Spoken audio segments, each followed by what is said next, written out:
آمنت بالله وملائكته.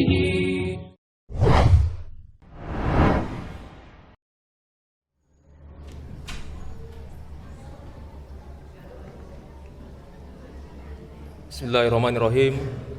Assalamualaikum warahmatullahi wabarakatuh. Alhamdulillahillazi hadana li hadza wa ma kunna linahtadiya laulan hadanallah. Asyhadu an la ilaha illallah wahdahu la syarikalah. Asyhadu anna Muhammadan abduhu wa rasuluh. Khataman nabi allazi la nabiyya ba'da amma ba'd. Bersyukur kita kepada Allah Subhanahu wa taala karena sampai hari ini kita masih diberikan Allah limpahan rahmat dan kesehatan sehingga dapat hadir menunaikan kewajiban kita, yakni sholat zuhur berjamaah. Kemudian salat dan salam kita mohonkan kepada Allah Subhanahu wa taala agar kiranya disampaikan kepada Rasulullah Muhammad sallallahu alaihi wasallam, dan mudah-mudahan kita yang ditinggalkan ini senantiasa komitmen dan ittiba kepada sunnah-sunnah beliau.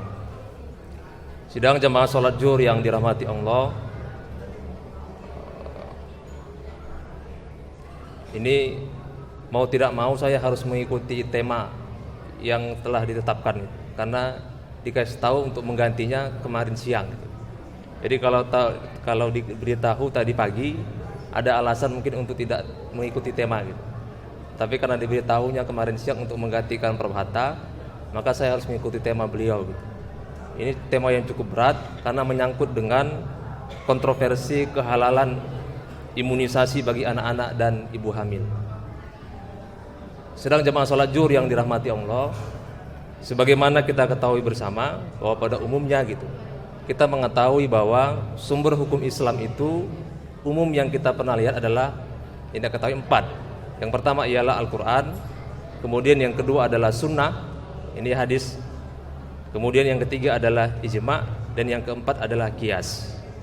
Ini 4 yang pada umumnya yang kita ketahui. Namun sesungguhnya ada 7 lagi yang jarang kita ketahui. Nah, satu diantaranya adalah al-maslahah mursalah.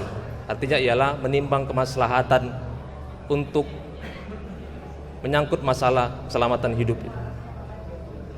Nah, ini yang tidak kita ketahui. Ada juga nanti mengenai masalah hukum adat dan lain sebagainya, yang memang kesemuanya ini lahir dari kesepakatan para ulama. Artinya tidak berhak seseorang kalau dia tidak memiliki kualifikasi dalam bidang fikih gitu untuk menetapkan satu produk hukum. Nah, begitupun juga misalnya ketika fatwa MUI nomor 33 tahun 2018 ini lahir tentang vaksin MR ini. Nah, ini juga lahir bukan dari kemauan pribadi, tidak, tetapi juga memang menimbang kemaslahatan yang lebih banyak.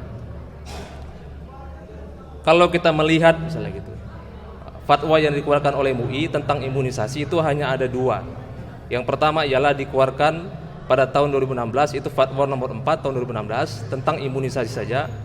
Dan yang ketiga ialah fatwa nomor 33 ini, nomor 33 tahun 2018. Nanti Bapak Ibu bisa searching di Google. Di sana ada, sudah disiapkan gitu, bagaimana fatwa itu berbunyi. Nah, apa pertimbangan yang lahir dari penyebab fatwa ini dikeluarkan adalah karena tahun 2014 Indonesia sudah mulai masuk yang namanya penyakit campak dan rubella. Nah, penyakit campak ini bisa terkena kepada anak-anak dan juga orang dewasa. Sedangkan penyakit rubella ini pada umumnya ini mengenai seorang ibu hamil. Nah, nanti juga akan berakibat kepada janin atau bayi yang ada dalam kandungannya. Sehingga pada akhirnya memang virus ini sangat berbahaya gitu. Kalau kita lihat nanti di konsideran itu atau fatwa yang dikeluarkan oleh MUI itu, di sana dijelaskan secara gamblang gitu. Sejak 2014 sampai dengan 2018, berapa orang yang mati dikarenakan penyebab penyakit campak dan virus rubella ini. Nah, inilah yang menyebabkan fatwa MUI ini harus lahir. Nah, kenapa fatwa ini lahir? Ini yang menjadi pertanyaan. Nah, kenapa fatwa ini dilahirkan gitu? Karena memang vaksin yang dikeluarkan oleh Kementerian Kesehatan itu di dalamnya mengandung unsur babi.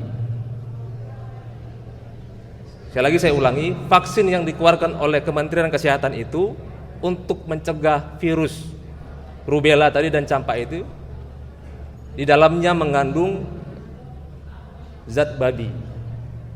Ini yang menjadi kontroversi. Lalu bagaimana MUI menyikapi ini? Nah, tentu ini perjalanan yang sangat panjang. Lagi-lagi di SK itu, di fatwa itu dijelaskan bagaimana pertemuan MUI dengan Kementerian Kesehatan, pertemuan MUI dengan beberapa pakar, pertemuan MUI dengan pemilik serum ini gitu. Dari Serum Institut India gitu. Ini dikeluarkan oleh India gitu. Dan seterusnya gitu. Juga ada BPOM terlibat, juga LPPOM terlibat gitu. Ini kan perjalanan panjang, sehingga pada akhirnya coba bayangkan itu 2014 penyakit campak ini sudah mulai masuk ke Indonesia, 2018 baru dikeluarkan fatwanya gitu. Karena memang ini panjang perjalanannya gitu. Tidak bisa seketika gitu. Kenapa? Karena ini menyangkut masalah ada zat haram yang di dalam vaksin itu. Lalu bagaimana MUI bersikap gitu? Karena di dalamnya tadi terdapat zat yang diharamkan gitu. Nah, kalau kita baca fatwa itu, maka nanti kita akan melihatnya di poin terakhir, ya gitu. Saya bacakan sedikit tentang fatwanya. Yang pertama ialah, fatwa itu dimulai dari setelah memperhatikan berbagai macam dalil. Dalil yang dikeluarkan oleh MUI itu ada 8 dalil Al-Quran. Kemudian kalau hadisnya juga ada 8. Pendapat para imam juga di situ saya lihat ada 9. Kemudian ada lagi kaidah fikih 8 itu. Dan sehingga pada akhirnya lahirlah keputusan fatwa MUI tentang vaksin MR ini, measles rubella ini.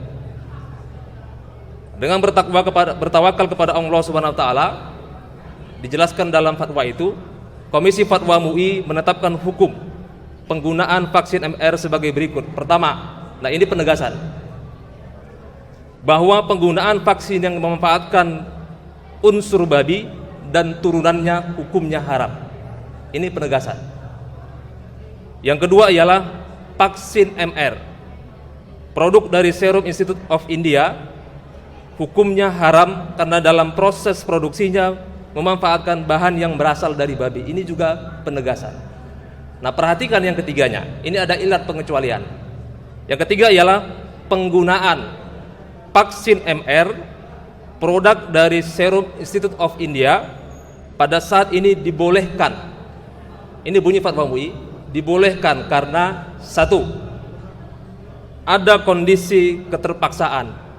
Kalau dalam kaidah fikih itu darurah syariah, darurah syariah, adanya kondisi keterpaksaan.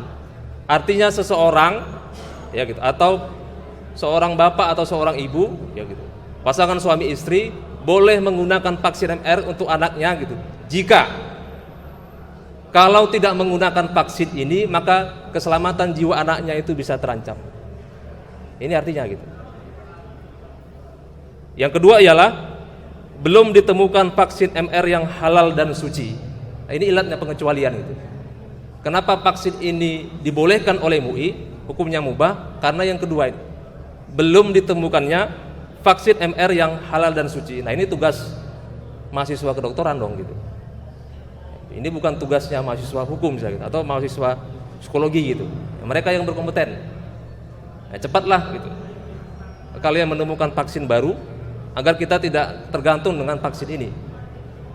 Yang ketiga ialah bahwa ada keterangan dari ahli yang kompeten dan dipercaya tentang bahaya yang ditimbulkan akibat tidak diimunisasi dan belum adanya vaksin yang halal. Artinya penggunaan vaksin MR itu saat ini masih dibolehkan karena beberapa pengecualian ini. Nah, perhatikan penegasan terakhirnya, kebolehan penggunaan vaksin MR ini sebagaimana dimaksud pada angka 3 tadi, pengecualiannya itu tidak berlaku jika ditemukan adanya vaksin yang halal dan suci. Artinya apa? Bahwa vaksin MR ini suatu saat bisa tidak berlaku seketika ketika memang mahasiswa Fakultas Kedokteran, begitu juga dengan tim ahli, para dokter yang ahli dan lain sebagainya sudah menemukan gitu. vaksin yang halal dan suci pengganti dari vaksin MR ini. Nah, inilah yang menyebabkan vaksin ini mengalami kontroversi di masyarakat. Apa yang menyebabkan ini pada akhirnya tidak sampai kepada masyarakat, atau mungkin masyarakat berbeda-beda dalam penerimaannya? Ya mungkin boleh jadi pertama ialah karena memang sosialisasi yang kurang. Padahal memang setahu saya MUI itu sampai ke desa ya gitu. Nah, tidak tahu kalau di Sumatera Utara gitu. Kalau di Jawa Barat itu sampai ke desa gitu. Nah, kebetulan ada teman saya yang juga ketua MUI desa gitu. Makanya saya tahu. Nah, kalau Sumatera Utara saya tidak paham, tapi mungkin kayaknya sampai juga gitu ke desa gitu. Nah, tapi mungkin mereka tidak sampai informasinya kepada vaksin ini gitu. Dibolehkannya vaksin ini, dibolehkan dalam pengecualian tadi. Yang kedua ialah mungkin kesadaran masyarakat terhadap hukum gitu. Artinya mereka tidak mengetahui gitu bahwa ada sumber hukum lain kecuali 4 tadi yang sudah kita ketahui pada umumnya itu kan, Al-Quran, Sunnah, kemudian ijma' dan qiyas gitu. Nah, ini dia gitu. Faktor-faktor inilah yang pada akhirnya menyebabkan mungkin masyarakat tidak mengetahui tadi gitu. Di samping memang pendidikannya yang kurang gitu dan informasi yang kurang tadi, ditambah juga sosialisasi yang tidak sampai ke desa-desa gitu, sehingga masyarakat pada akhirnya hanya menerima informasi sebelah pihak bahwa vaksin MR itu haram. Padahal sudah ada ilatnya pengecualian gitu. Dibolehkan ketika memang belum ada vaksin yang terbaru yang halal dan suci gitu untuk menggantikan vaksin MR ini. Nah, maka ini menjadi kajian penting pada akhirnya gitu bagi kita semua ya, untuk sama-sama melihat gitu apa yang perlu kita sikapi dari fatwa MUI ini gitu. Nah, tentu kita berharap mudah-mudahan anak cucu kita atau istri kita tidak sampai terkena penyakit campak dan virus rubella ini. Karena kalau sudah masuk dalam tahapan ini, tentu dia nanti harus berurusan dengan vaksin MR tadi.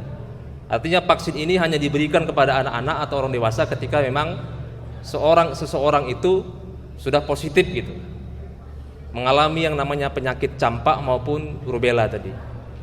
Nah, ini penting gitu. Nah, terakhir ialah ada yang juga perlu kita garis bawahi gitu dalam perkuliahan di kelas ya gitu. Pada waktu itu almarhum Profesor M.K. Tajudin pernah menyampaikan kepada kami, Pak M.K. Tajudin ini mantan dekan kedokteran UI dan setelah pensiun dari UI ditarik oleh UIN Jakarta menjadi dekan kedokteran UIN Jakarta. Beliau sudah meninggal 2 tahun yang lalu.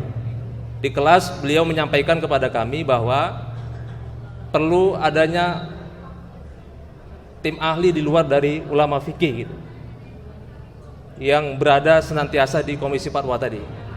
Kenapa Prof kami tanya begitu? Karena memang perkembangan dunia medis ini itu cepat sekali berubahnya gitu, sehingga terkadang MUI mengalami kewalahan gitu menyikapi fatwa-fatwanya tadi gitu. Di samping memang ulama fikihnya mereka cukup, tetapi dokternya mereka kurang, sehingga saran beliau perlu dimasukkan juga gitu dokter-dokter ahli ke dalam komisi fatwa ini, agar setiap ada perkembangan terbaru dalam dunia medis, komisi fatwa MUI itu bisa menyikapinya dengan cepat gitu.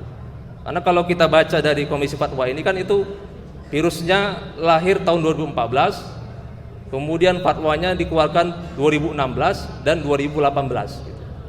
Artinya kan ada jeda 2 tahun itu. Dari penyakit ini sudah mulai timbul ke masyarakat, ditambah dengan komisi fatwa yang dikeluarkan oleh MUI tadi gitu. Karena kalau berbicara tentang imunisasi khusus itu hanya ada di Fatwa MUI nomor 4 tahun 2016 dan Fatwa MUI nomor 33 tahun 2018 itu. Itu artinya hanya ada 2 fatwa. Ya gitu. Sedangkan penyakit ini terus berlangsung sampai dengan sekarang gitu. Dan tentu kita berharap di samping memang berdoa kepada Allah, mudah-mudahan ini tidak terjadi nanti kepada diri kita dan keluarga kita. Di samping itu juga kita perlu mawas diri gitu terhadap makan-makanan yang ada hari ini.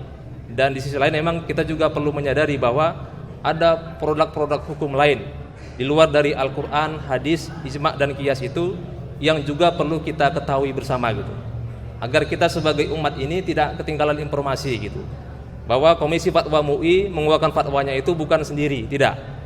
Di sana terlibat semua ahli gitu, tergantung masalahnya apa. Kalau masalahnya berhubungan dengan kedokteran, tentu orang kedokteran diundang. Kalau masalahnya berhubungan dengan teknologi, tentu orang teknologi diundang. Kalau masalahnya berhubungan dengan orang ekonomi, tentu orang ekonomi diundang.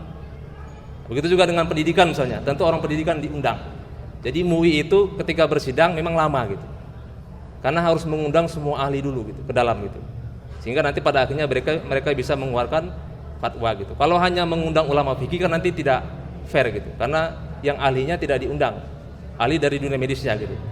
Kan tidak mungkin ulama fikih bisa tahu berbagai macam penyakit kalau tidak diundang dokter yang ahli tadi gitu, dan lain sebagainya gitu. Nah inilah yang menyebabkan memang pada akhirnya Komisi Fatwa MUI itu selalu terlambat gitu mengeluarkan fatwa, di samping memang karena keterbatasan SDM tadi, dan juga mungkin tadi itu gitu, kesadaran dari para ilmuwan kita untuk bergabung di Komisi Fatwa ini dan juga menyampaikan informasi mungkin kepada Komisi Fatwa MUI bahwa ada penemuan-penemuan terbaru yang belum disampaikan fatwanya dan ini perlu dibicarakan misalnya begitu, agar Komisi Fatwa MUI segera mengeluarkan fatwanya tadi. Kalau ini bisa bersinergi, maka mudah-mudahan kita tidak mengalami keterlambatan ini gitu.